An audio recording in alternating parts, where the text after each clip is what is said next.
Bonjour à tous et bienvenue dans ce nouvel épisode 701 On Air. Pour ce podcast, nous partons à la rencontre du sous-lieutenant Maxime, élève officier de l'École de l'air et de l'espace. Il va nous raconter son expérience suite à sa participation à la 38e édition du rallye Toulouse-Saint-Louis. Bonjour mon lieutenant, tout d'abord pouvez-vous vous présenter ? Je suis le sous-lieutenant Maxime, je suis issu de la promotion 2019 de l'École de l'air et de l'espace, lieutenant-colonel Polyken, et aujourd'hui je suis stagiaire au centre de formation aéronautique militaire initiale. Quel a été votre parcours avant l'École de l'air et de l'espace ?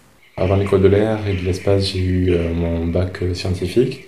Ensuite, j'étais en classe préparatoire pendant 2 ans, dans une classe préparatoire civile à Toulouse. Et ensuite, j'ai réussi le concours de l'École de l'air, et donc j'en ai été diplômé en juillet dernier. En quoi consistait votre projet cette année ? Avec mon camarade Mathis, on a participé au rallye Toulouse-Saint-Louis du Sénégal, sur les traces des pionniers de l'aéropostale. C'est un rallye aérien qui, comme son nom l'indique, part de Toulouse et va jusqu'à Saint-Louis du Sénégal en passant par les mêmes étapes que les aviateurs de l'aéropostale.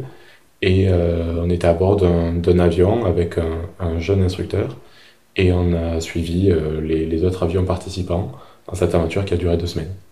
Et comment vous est venue l'idée de monter ce projet ? Alors le rallye Toulouse-Saint-Louis est assez connu dans le monde aéronautique, mais généralement il faut du temps et un peu d'argent pour y participer, donc il y a peu de jeunes qui peuvent se le permettre. Mais on a vu passer sur internet avec Mathis un concours qui était destiné aux jeunes pilotes avec peu d'expérience, et remporter ce concours offrait la place à l'équipage. Donc on a candidaté pour représenter l'armée de l'air et de l'espace à l'occasion de ce rallye. Ça s'est passé en janvier 2021. Le concours s'est très bien passé et on l'a remporté en juin 2021. Le rallye devait avoir lieu à l'automne qui suivait, mais à cause du Covid, on l'a décalé à cette année. Comment vous êtes-vous préparé pour ce rallye ? Pour préparer ce rallye, déjà, il faut un avion. Et donc on a dû trouver un avion. C'est assez complexe aujourd'hui de trouver un appareil qui a assez de puissance et de charge utile, parce qu'on devait emporter du matériel humanitaire également. Et donc on a longtemps cherché, on a fini par trouver un avion qui convenait bien assez tardivement. On a dû également préparer les navigations. Alors pour les premières, on les avait préparées avec un peu d'avance, parce que c'était complexe et on avait peu d'expérience. Mais au fil de l'aventure, on a pu se permettre de préparer les navigations la veille pour le lendemain, voire même le matin pour le jour même. Quel a été votre ressenti avant le départ ? Alors, il y avait beaucoup d'excitation à l'idée de vivre cette aventure qui avait été reportée. On était très contents d'y aller, mais aussi un peu impressionnés parce que tous les autres équipages avaient beaucoup plus d'expérience que nous. Pour la plupart, c'était d'anciens pilotes professionnels. On savait aussi qu'on s'attaquait à un défi technique assez grand. On n'avait jamais parcouru de distance aussi longue, on n'était jamais parti aussi loin de chez nous. Donc il y avait une certaine appréhension, aussi à l'idée de rencontrer des jeunes, de mener des actions humanitaires. C'était une première fois pour nous, mais bon, tout s'est bien passé. Et en quoi ce rallye était un défi pour vous ? C'était un défi déjà technique, parce que, comme je l'ai dit, c'était la première fois qu'on volait aussi haut, aussi loin, aussi vite, parce que l'avion était assez puissant. On a survolé 5 pays, on a traversé des frontières, on a parlé à la radio en anglais. On a volé parfois très haut, parfois très bas, beaucoup plus bas que ce qu'on peut faire en France, dans des conditions météo délicates également. Il y avait notamment dans le désert marocain du vent de sable, donc qui enlève la visibilité, le ciel est tout rouge. C'était assez impressionnant. En descendant vers la Mauritanie, on a vu aussi de grands orages qu'il a fallu éviter. C'était des conditions auxquelles on n'était pas du tout habitué. Heureusement qu'on avait un instructeur avec nous, donc c'était vraiment un défi technique.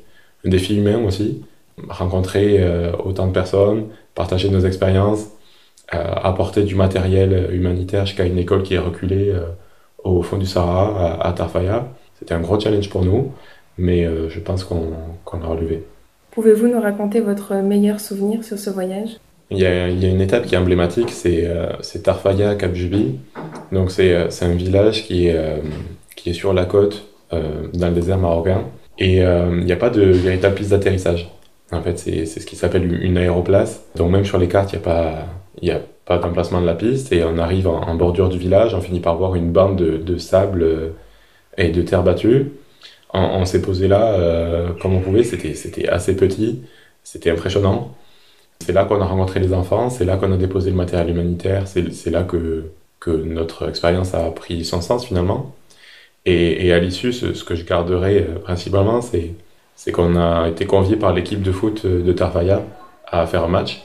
Et il n'y a pas de stade là-bas. Donc avec un peu de show, ils ont improvisé un terrain sur la piste d'atterrissage.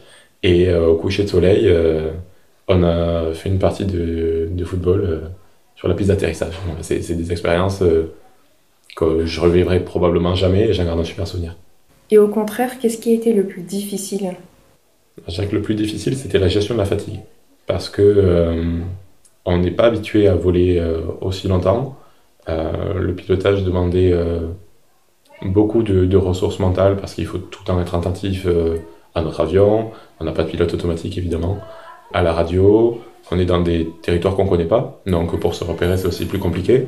Et le rythme était soutenu. Tous les jours, on volait 3, 4, parfois 5 heures. Et donc on était assez fatigué et c'était le plus dur à gérer. Donc il fallait à la fois rester en sécurité, essayer de profiter au maximum et essayer de se reposer un petit peu. Qu'est-ce que vous a apporté cette expérience? Alors déjà des souvenirs magnifiques et ça donne beaucoup de motivation pour la suite de la formation qui est assez longue. Ça fait plaisir d'avoir eu cette petite pause un peu particulière. Évidemment, ça nous a apporté aussi beaucoup de connaissances techniques parce qu'on avait un instructeur qui nous a mis dans des situations auxquelles on n'avait jamais été confrontés. Donc j'ai appris à utiliser mon avion différemment, on a appris à utiliser de nouveaux instruments de pilotage. Et surtout, je garderai des rencontres avec les autres équipages qui avaient tous des anecdotes de leur ancienne carrière qui étaient incroyables. Des rencontres aussi au Maroc, au Sénégal, en Espagne, de personnes qu'on a rencontrées. Alors, certains avaient un lien fort avec l'aéropostale. Il y avait des familles de pionniers, des descendants des pionniers de l'aéropostale. Il y avait des passionnés. Il y avait des gens qui étaient investis dans la vie de leur village et qui nous ont accueillis comme si on était des frères. Donc, ouais, je garderai cette rencontre. Vous avez déjà en tête un prochain défi? Oui, il y en a toujours. Alors, étant donné qu'on était les ambassadeurs de la Fondation Antoine de Saint-Exupéry pour la jeunesse, on s'est engagé à mener divers projets pour la Fondation. Dans un premier temps, on va mettre à la vente sur le site de la boutique de l'École de l'Air un patch lié à l'événement et dont les bénéfices seront reversés à la Fondation. Cet argent servira à mener un projet d'initiation à l'astronomie pour des jeunes Marocains. Et ensuite, on aimerait créer une zone mémorielle sur la base aérienne qui sera dédiée aux aviateurs de l'aéropostale qui avaient aussi un vécu militaire. Et donc, on va devoir mettre ça en place. On aimerait, si le projet est mené à bout, inaugurer avec les équipages qui ont participé au rallye également. Donc, ça fait de beaux projets pour continuer et faire vivre cette aventure. Est-ce que vous vous êtes senti à votre place dans cette compétition? L'esprit n'est pas vraiment celui d'un concours, même s'il y a une compétition qui est organisée au sein du rallye. L'esprit est assez convivial. Alors on s'est pris au jeu de la compétition, on n'a pas été les meilleurs, parce que c'était notre première participation, certains avaient plusieurs participations à leur actif. Mais on a été très bien accueillis, parce que les équipages étaient contents de voir des jeunes motivés, des jeunes engagés, des jeunes passionnés. Même s'ils avaient plus d'expérience, plutôt que de nous rabaisser, ils l'ont partagé, ils en ont fait profiter. Et donc on a beaucoup appris. Ils étaient contents de voir qu'on était sérieux et que d'une certaine manière la relève était assurée aussi.